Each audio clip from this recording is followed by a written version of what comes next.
अण्णाभाऊ लहुजी मोठेच मित्रा, बाप मात्र आंबेडकरच मान्य कर.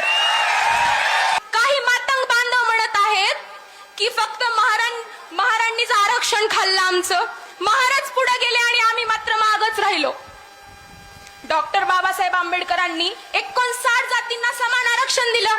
मांगाला दिलं, महाराला दिलं, चांबाराला दिलं, ढोराला दिलं, कुंभाराला दिलं, भंगीला दिलं, सगळ्यांना दिलं. का एकट्या महारांनाच दिलं? सगळ्यांना अधिकार समान होते, हक्क समान होते, कायदा समान होता. इतकंच काय तर संधी समान होत्या. मग फक्त महाराज का पुढे गेले? फक्त महारांचीच का प्रगती झाली? याचा विचार करा, याचं अवलोकन करा. महारांनी संघर्ष निवडला म्हणून महारांची प्रगती झाली. महारांनी स्वाभिमान निवडला म्हणून महारांची प्रगती झाली.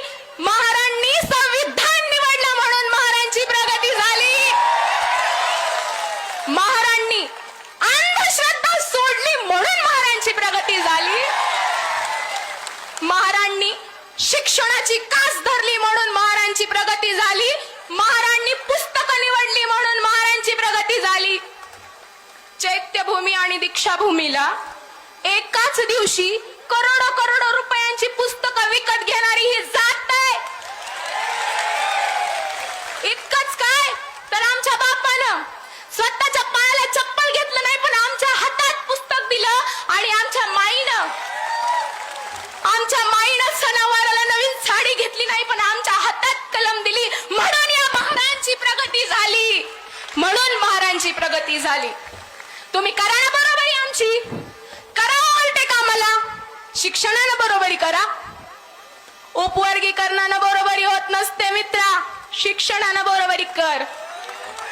उपवर्गीकरणाने बरोबरी होत नसते मित्रा, शिक्षणानं बरोबरी कर. अण्णाभाऊ लहुजी मोठेच मित्रा, बाप